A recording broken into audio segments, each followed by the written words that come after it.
Assalamualaikum warahmatullahi wabarakatuh. Masih bersama saya Suwandi di channel Dunia Ikan Gabus.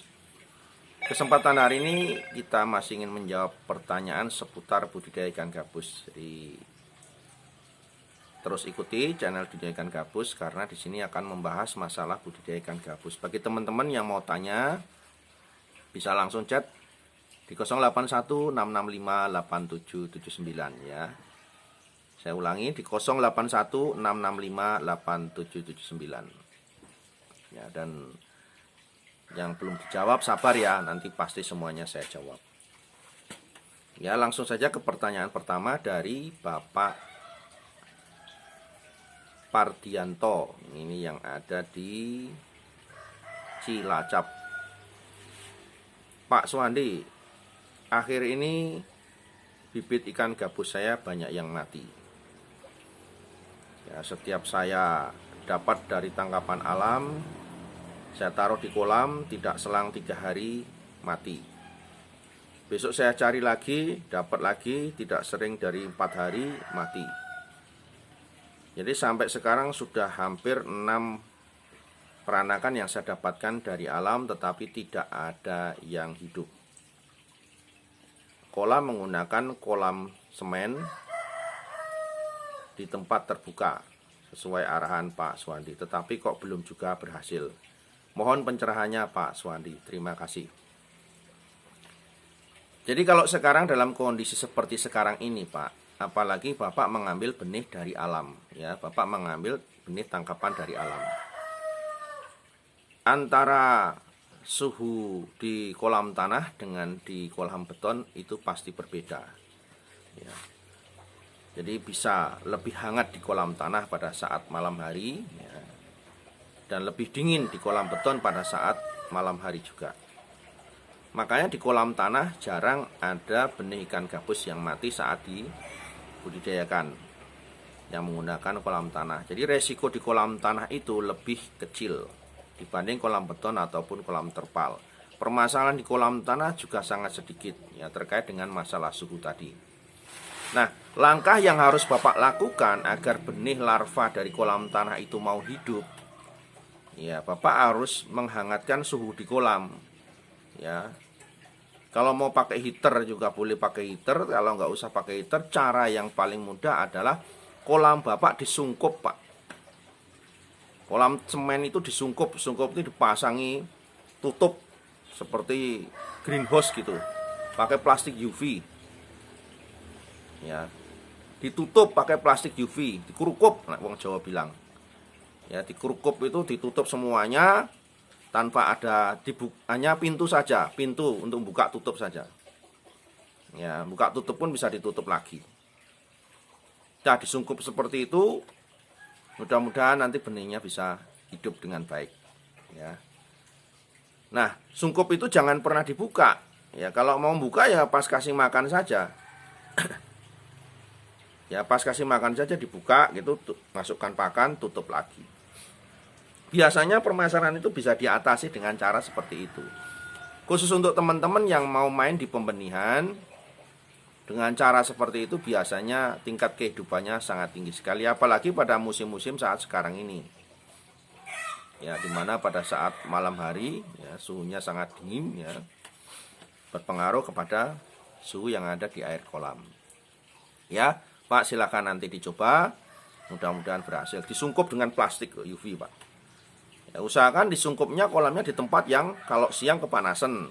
Ya, mungkin kalau kita masuk ke dalam kolam nggak enak sih, konyol umuk banget, panas banget. Tapi tidak masalah, buat ikan itu malah sehat. Ya, ya cara itu Pak, disungkup dengan plastik, buka pintu sedikit.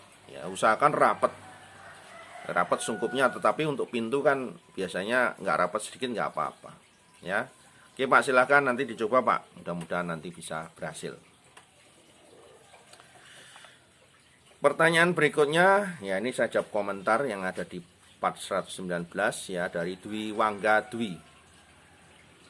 Pak, saya ternak 7 ikan gabus di dalam jambangan, kenapa yang satu kok lecet ya, lecet maksudnya.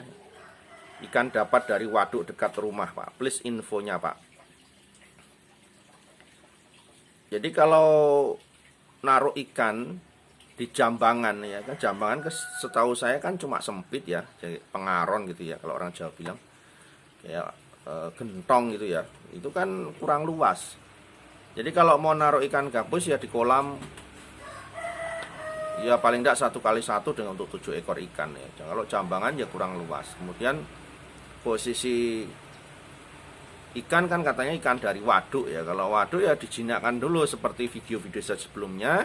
Ikan tuh dijinakkan dulu, dikasih air yang gak pendek dulu, adaptasi dulu ya. Nanti bertahap meninggi airnya. Jadi nanti hasilnya pasti bisa tidak banyak yang luka. Jadi ikan gabus itu kalau dipas posisi airnya, dipaskan badannya, dia nggak akan berusaha untuk ancang-ancang untuk lompat. Karena yang membuat luka dia di bagian kepala itu kan kadang dia posisinya dikasih waktu ancang-ancang untuk lompat. Sedangkan rata-rata teman-teman yang dapat ikan liar itu ditutupnya pakai kayu, pakai papan, ya kadang pakai jaring yang dari kawat, streaming, malah rusak kepalanya. Ya, itu cara yang harus dilakukan agar ikan gabus tidak lecet ya. Jadi silakan dari pas di Wanggadui ini silakan nanti dicoba. Berikutnya ini saya menjawab Pagan Hero ya. Kalau bicara prospek ya, ini di part 119. Kalau bicara soal prospek ya bagus, cuma harus realistis. Semua terjawab setelah menjalani.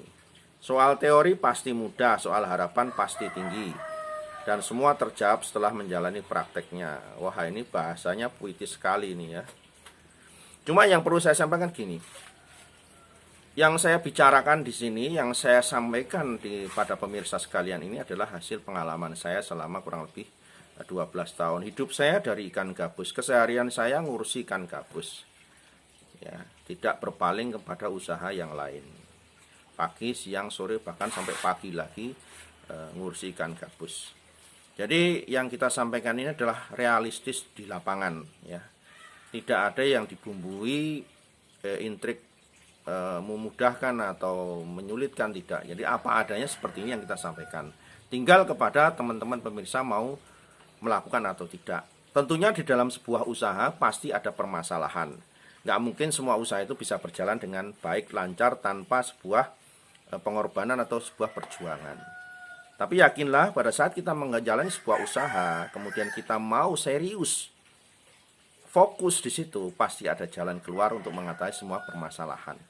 Apalagi sekarang, ya teman-teman kalau mau memulai usaha budidaya ikan gabus, nggak seperti saya 12 tahun yang lalu harus mencari cara sendiri. Nah minimal referensi yang saya sampaikan ini bisa diikuti, bisa dijalankan sesuai dengan pengalaman yang pernah saya lakukan. Walaupun tidak 100% semuanya harus sama. Nanti teman-teman pemirsa sekalian bisa memodifikasi cara-cara sendiri yang lebih baik. Ya.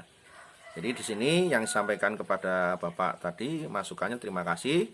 Ya, tentunya ini memang harus dijalani dengan praktek ya. Teori memang mudah, tetapi praktek itu yang paling penting. Ya, jadi kalau teman-teman sudah mempunyai teori, nonton video saya kemudian tidak dipraktekkan, ya tentunya tidak akan mengetahui permasalahan yang ada di dalamnya. Tetapi minimal apa yang saya sampaikan ini sesuai dengan aplikasi di lapangan. Jadi mungkin berbeda dengan para teman-teman yang memang lulusan akademisi perikanan. Mungkin kadang berbeda sekali langkahnya yang saya lakukan dengan teori yang teman-teman dapatkan. Tetapi ini minimal cara ini menjadi sebuah langkah awal untuk memulai budidaya ikan gabus dengan cara yang paling mudah. Ya, saya memberikan contoh-contoh yang paling mudah dalam budidaya. Tidak membuat sulit ya. Contoh yang di belakang saya ini ya teman-teman bisa lihat kan. Salah satu contoh mudah yang saya sering sampaikan adalah ini adalah gorong-gorong. Ya, ini cara yang paling mudah agar teman-teman dalam mulai breeding ikan gabus itu tidak terlalu ribet. Saya mencontohkan yang gampang-gampang saja. Ya, jadi kalau teman-teman punya modal banyak, punya uang banyak untuk bikin kolam beton cor dengan kawat tulang yang kuat, silahkan. Tetapi buat teman-teman yang paling, maaf kata, modalnya paling tipis, ya, dengan memodal base beton sudah bisa memulai breeding ikan gabus. Jadi tidak harus dengan berasumsi, waduh harus modalnya sampai puluhan juta, sampai ratusan juta, enggak. Ya, modal base beton 2 biji saja sudah bisa memulai usaha pembibitan ikan gabus. Ya, oke ya. Terima kasih masukannya dari Pagan Heru. Ya.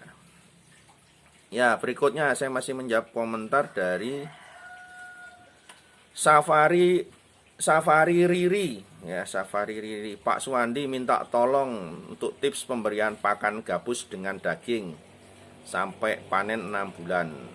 Dan juga persentase kelangsungan hidup dan keuntungan dalam 1000 ekor benih.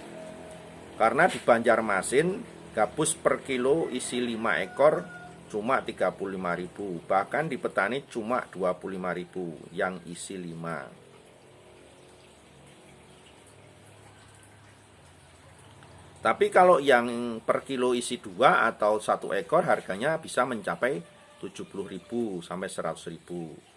Ya, mudah-mudahan dijawab di episode yang akan datang. Ya, saya jawab ini dari Safari Riri ya. Jadi kalau tips untuk pemberian pakan ikan gabus menggunakan daging ya sampai panen 6 bulan, tipsnya adalah sejak benih awal yang dibudidayakan itu harus sudah mulai diajari daging. Ingat, kadang teman-teman ikan dari pelet dipaksa suruh makan daging. Nanti hasilnya pasti tidak maksimal karena memang dari awal dia sudah biasa makan pelet.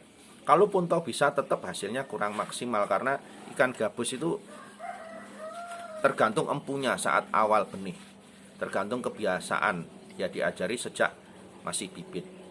Jadi kalau memang mau ngajari benih, pertama benih itu harus pastikan dia sudah makan daging sejak kecil. Jadi tidak ada perpindahan.